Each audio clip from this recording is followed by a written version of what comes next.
Саламатсыздар ма? Саламатсыздар. Отырамыз.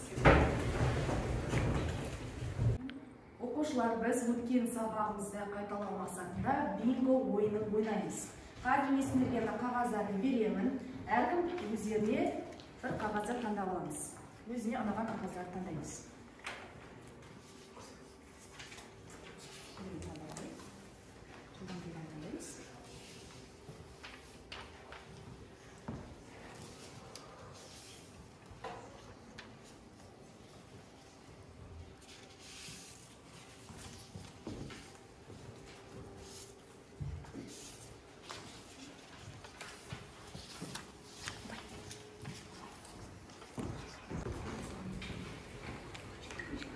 Енді қазір мен сіздерге бингоның сұрақтарын оқимын. Сендер сол сұрақтың жауабын сол бинго қағазынан тауып белгілейміз. Бірінші, сан аралының атауы қалай аталады? Қалай аталады? Интервал. Интервал. Интервал. Кімде интервал деген бар? Дөңгелектейміз. Келесі екінші тапсырмамыз. Сан аралығы қалай аталады? Кесімді. Кімде кесімді бар? Дөңгелектейміз. Атауы қалай аталады? Жартылай интервал. Белгілейміз. Келесі сан аралығының атауы қалай аталады? Сәуле. Келесі сан аралығының атауы жарайсыңдар. Келесі теңсіздікті шешіңдер. X үлкен еттен 4-тен жауабы қалай болады? Келейін. 4-тен плюс x-тікке. Яғни x 4-тен плюс x-тікке дейін. Яғни 4-ті қоса алғанда деп оқимыз. Бізде жақшады. Үлкен теңсіздік.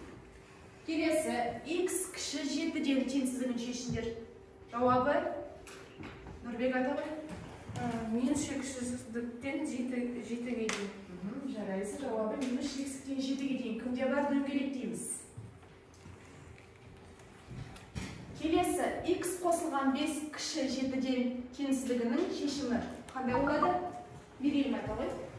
Минус x-тіктен 2-ге дейін. Жарайсын тексереміз. Кімде бар? Дөңгелектейміз. Минус 2-ден x-ке кімде бар? Бинго. Жарайсын бізде бингода жеңіске жеткен Гүлдана. Жарайсыңдар, шапалақ. Оқушылар, келесі бізде теңсіздік сөзі берілген.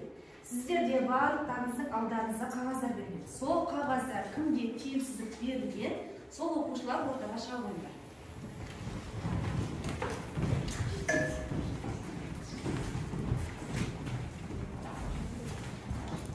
Барлық теңсіздігімізді көрсете қояйық.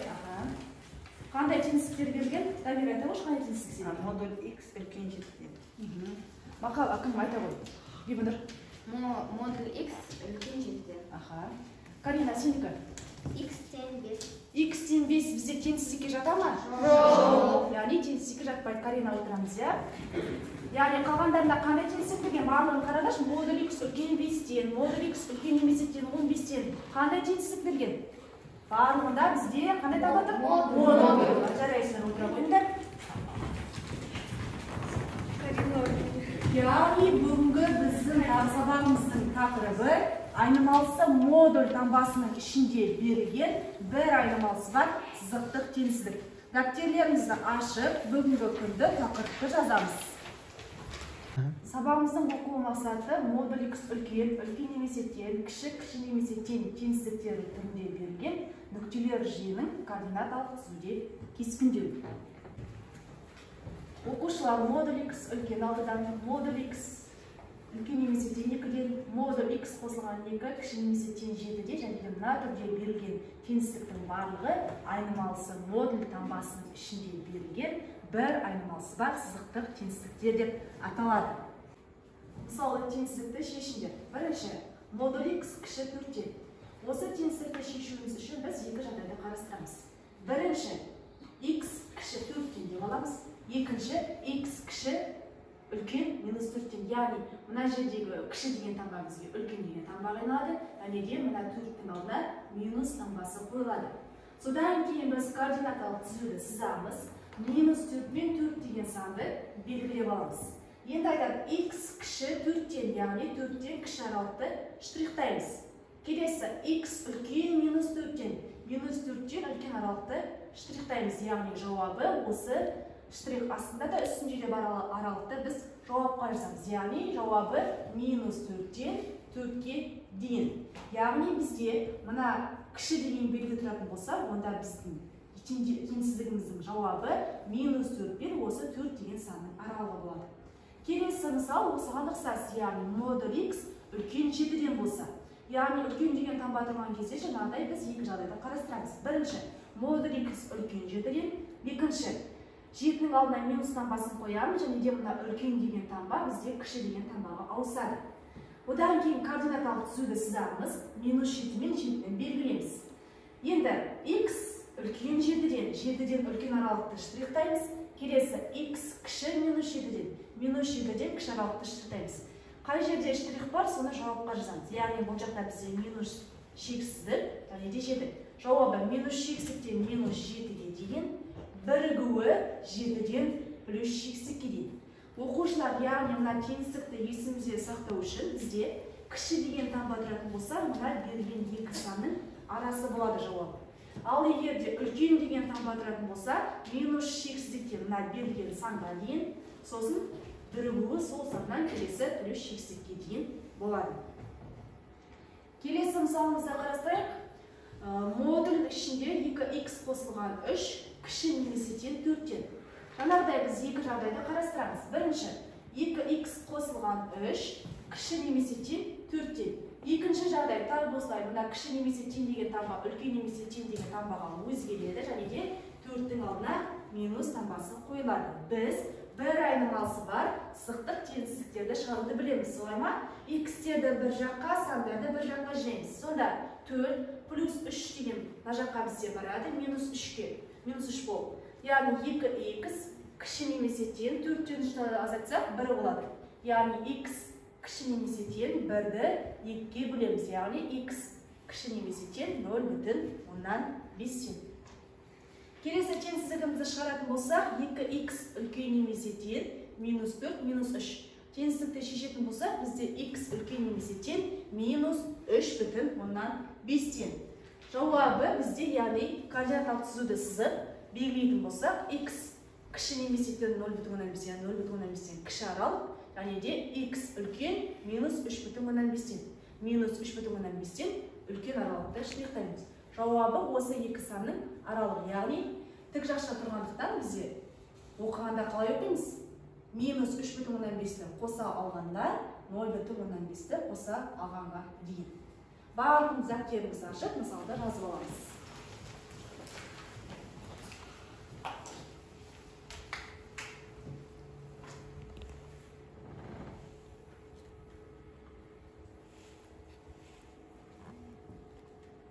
Келесі мысал бізде модуль x кіші минус 9-дан. Модульден бізде қандай сан шығады? 10 сан. Яғни модульден 10 сан шығатын болғандықтан бізде мына жақта 10 сан болғандықтан ешқашанда минустан 10 сан кіші болмайды. Яғни бұндай жағдайда бізде есептің шешімі болмайды. Келесі бізде ғажайыптар алаңы, яғни қазір бізде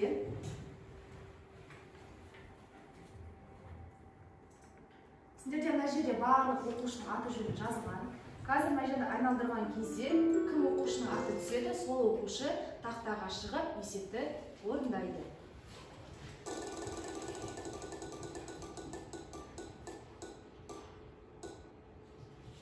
Бибінұр. Правой орнына.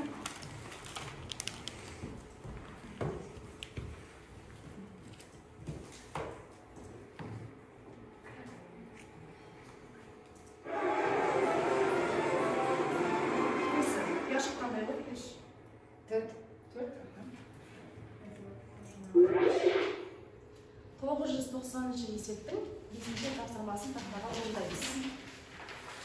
Оқуымызды алып тақтаға шығамыз. 990 есептің екінші тапсырмасы.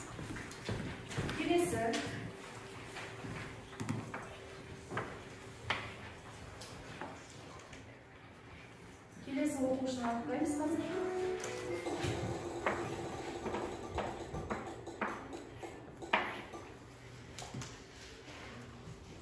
Гүлдана. Орнынан тұра қойып. Қазір Гүлдана яшық таңдаймыз.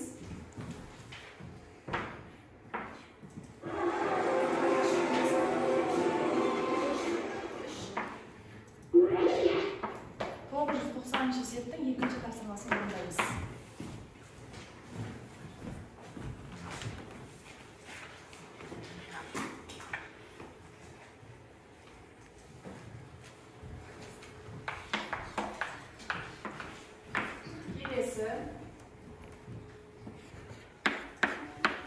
Келесі оқушыны таңдаймыз.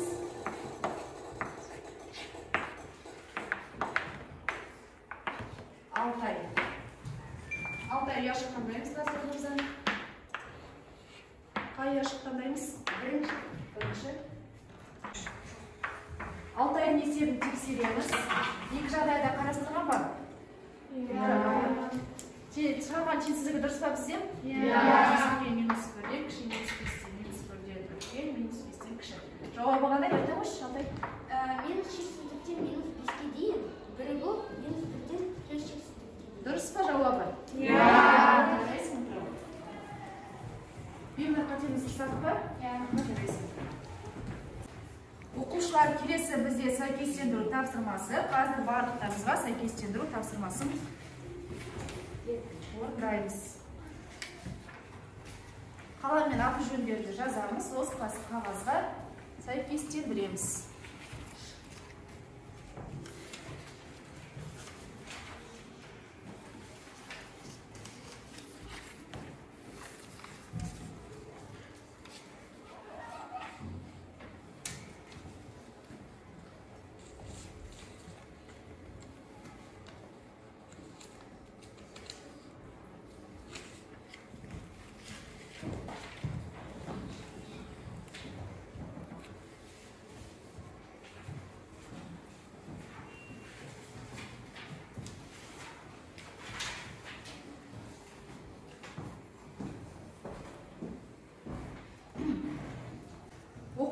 Енді сәйкестендіруді орындап болса, дұрыс жауабымен тексереміз.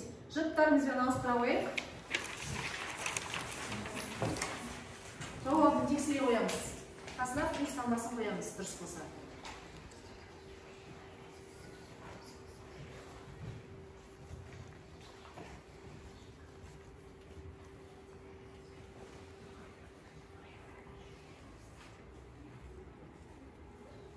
Кімге барлығы дұрыс?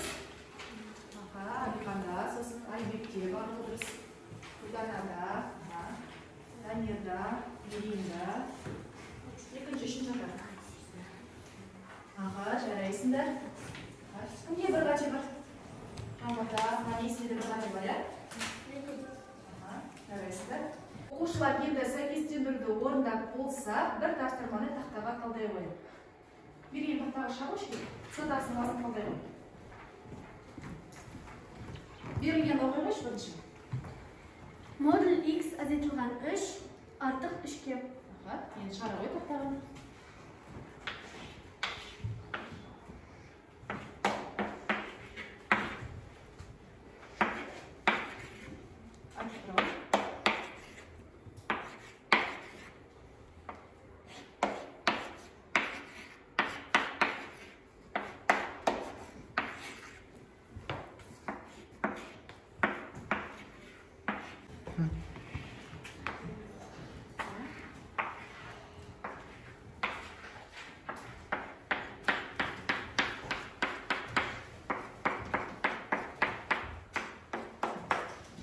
Мен шығарған есебін түсіндіріп өш. Бұл есеп екі жағдайда қарастырылады. X азайтылған 3 кіші 3-тен. Ал мынаяқта X азайтылған 3 артық минус 3-тен. Мынаяқта деген X кіші 6-дан, ал мынаяқта X артық 0-ден. Жауабында деген 0-ден 6 шығады. Жауабын баса ғой, жарайсың.